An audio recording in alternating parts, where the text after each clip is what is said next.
another tag video. I'm doing a lot of tags, but whatever. Today's tag video is going to be the reader problems tags, and I have no clue who made this tag, but I will leave the information right here. So yeah, let's get on to the questions, because as a reader, we all have many problems being a reader, because it's tough being a reader. Question number 1 is, you have 20,000 books on your TBR.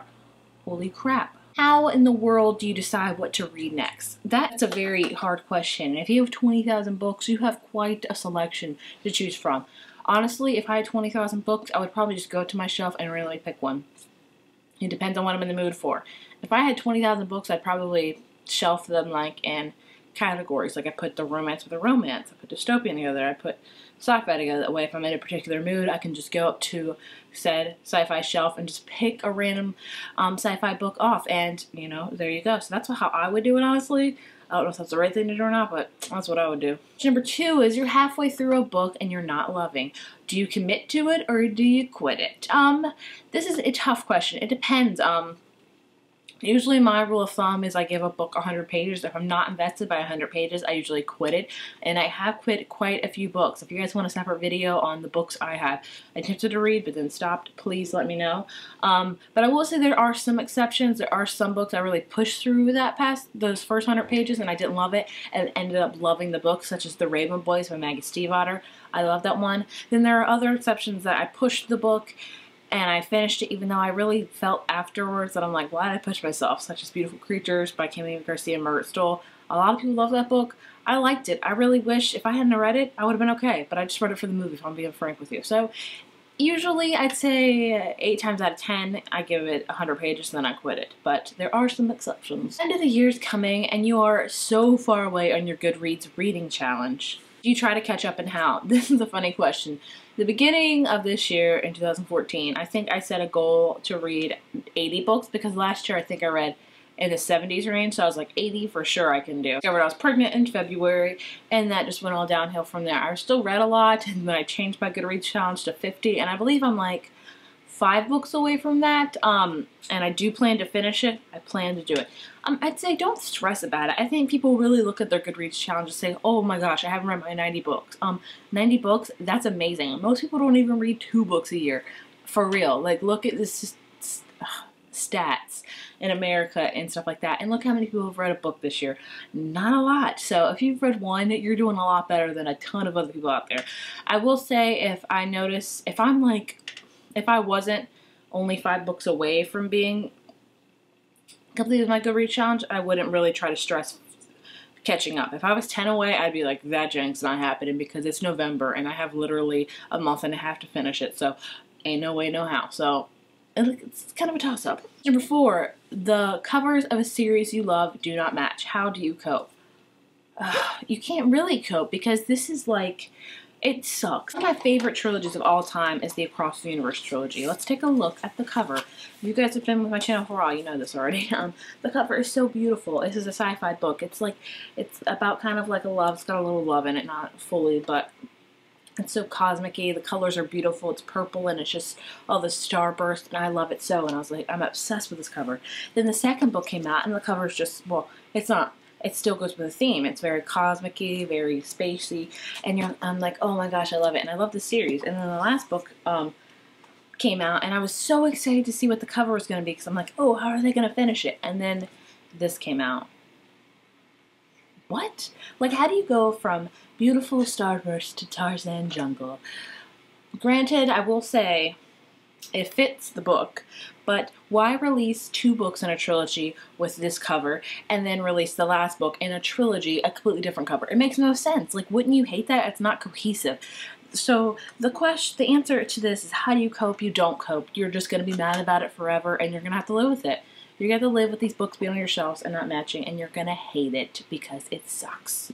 Everyone and their mother loves a book that you don't really like. Who do you bond with overshared feelings? I'm going to guess there's somebody out there that doesn't like that book. Like, yeah, there are books out there that I don't really like that people love, and there's books out there that I love that other people don't like. So there's going to be people out there that share the same feelings as you, so just find them, because it's out there. Is that the right answer to the question? I don't know if I read it right. Reading a book in public and you're about to start to cry. How do you deal? I'll be honest, I don't really cry a lot while reading books. I've maybe cried twice while reading a book, and it's been in the comfort of my own home. So movies and TV make me cry much more, like sob factory here. But for reading, I don't know why. If it were to happen to me, I would stop reading and I would put it away because I don't want to be like, oh, overbooked in public and people are like, what is wrong with her? So that's what probably I would do. Sequel of a book that you love just came out and gotten a lot from the prior novel. What do you do? There's a lot of options. Like, do you reread it? Do you go look on Goodreads? For that, I used to, sometimes I tried to reread, but then I was like, it's going to take me a while to reread it. So what I used to do is just like go on Goodreads and try to find reviews and stuff. But then surprisingly enough, when the third book that just came out of Maggie Stiefvater's The Raven Cycle, called Lily Blue, Blue Lily, or it's a rare, something like that, I had found this site called Recaptains, and what they do pretty much is, I guess every time a new book comes out, you can go look at like or you can go, they have a list of books they have reviewed or whatever, and you can click on, and it's pretty much not really a review, but it just tells you what happened during the whole book, like things you need to know, like what the gist of it was, like the little things. And